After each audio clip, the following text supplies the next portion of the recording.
As Drake would say, this week we're going back to back, or as DJ Khaled would say, another one. Today, we're starting another new series called The Top 7 Books to Master Your Mindset, where each day we're breaking down one big actionable idea from the top 7 books that have genuinely changed the way we think and the way we live. Life is beautiful.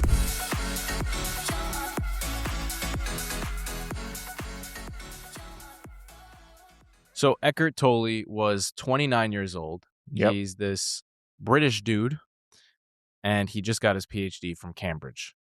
And from the outside looking in, he has a fantastic life. He's like this genius guy and, really smart, and he's got his own apartment and he's living a good life.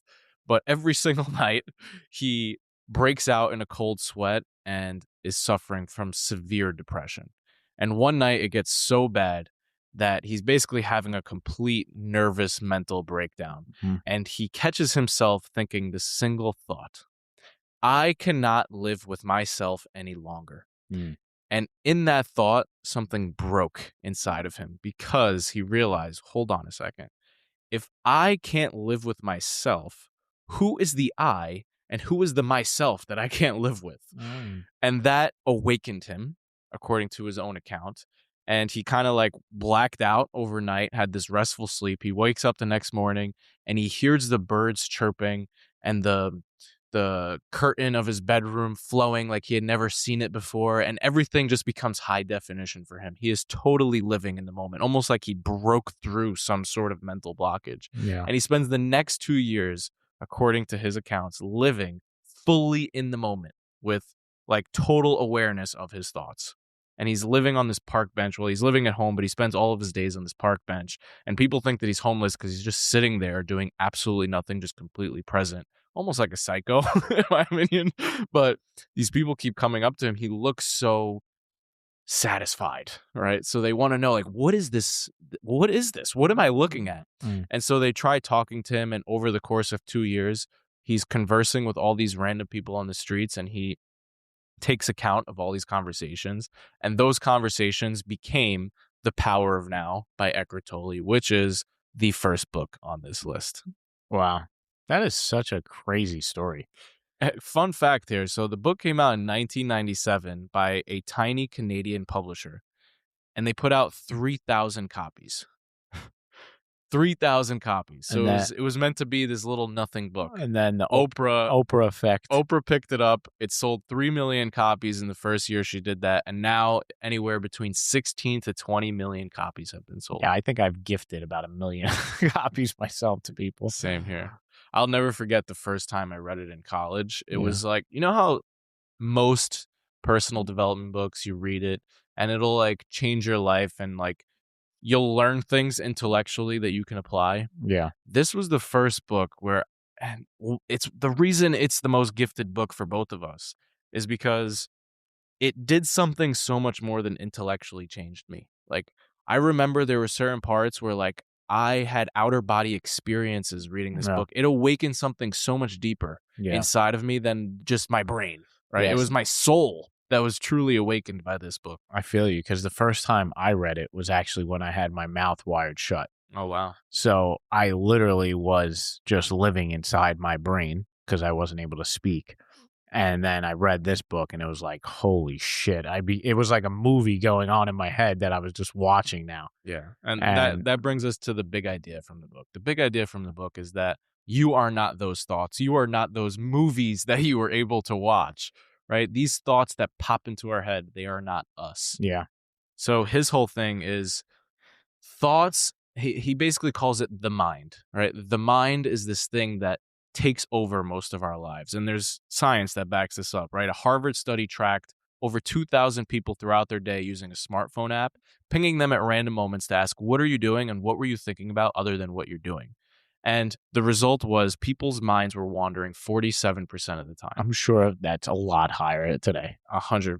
I completely agree with you. And basically what he's saying is we don't realize how much of our life is spent lost in thought, thinking about the past, projecting the future rather than being here right now, right? And the last thing we want is to get to the end of our lives only to realize we didn't actually we weren't there for it in each moment, right? Yeah. We wasted so much of it in the mind.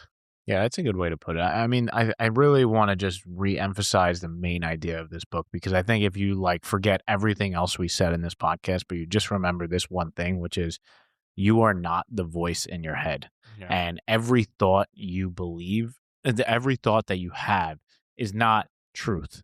It is just a thought. And you can objectively look at that thought and decide if you want to use it or not use it. But it is not your entire identity. You are not your thoughts, is the main idea here. And if you can remember that when you're feeling anxious, it will help you to detach and say, oh, I'm not crazy for having those thoughts. They're just thoughts in my head that are being produced, but it's not who I am. 100%. This is the basis for the meditation practice that we have and that we teach. So if you're interested in putting this into practice, highly recommend, if you haven't checked it out, we have a free 5-day meditation course where we'll walk you through a little bit more in detail what we're actually talking about here, because this can kind of go over your head at the Yeah. first listen, and you kind of need that experience to go along with it to really grasp, because it's beyond intellectuality, like Yeah. we said. So I mean, you could check that out in the show notes. There's a link in the show notes. Yeah, I think the last thing I'll leave everyone with is an analogy that's really helped me to contextualize all this. If you think of, imagine your thoughts are clouds and you are the sky. So Mm, the clouds come and go, the sky never changes. So the clouds are not the problem. Forgetting you're the sky is the problem. mm. Does that make sense? Basically, you are the awareness. You are the whole picture, not the little clouds that are going by. Yeah, I think that's a very lofty. It's literally, quite literally, you're in the clouds. So I'm gonna end this podcast episode by bringing people down to earth, Oh, what because do you that got? also might go over some people's heads. And so this is the most practical tool that Eckhart Tolle teaches in The Power of Now, and the one that I remember the most. It's Cool. called Accessing the Inner Body, and I'm gonna use it as the call to action for this episode. We're gonna do it together. Go for it. So he recommends always keeping a portion of our attention on our body's sensations, because that anchors us into the present moment. All right. So, right now, as you're listening to me speak every single word, you can still keep a portion of your attention on your body. So, you can feel the top of your head even as you're listening to me. You can feel your face even as you're listening to me. You can feel the weight of your body sitting or standing, whether it's the floor or your chair that you're sitting on. You can feel your breath coming in and out as you're listening to me. You can have your attention in both places, but you see how if you access your inner body, if you pay attention to your body, you come fully into this moment and you're listening to me and nothing else. That right there was the perfect example of living in the moment and what it really feels like. So throughout your day, try your best to stay in touch with your body, because that will keep you anchored in this moment. Beautiful. All right. Thanks for hanging out with us. Hope you enjoyed part 1 of this 7-part series. See you back here mañana. Peace. Bye-bye now.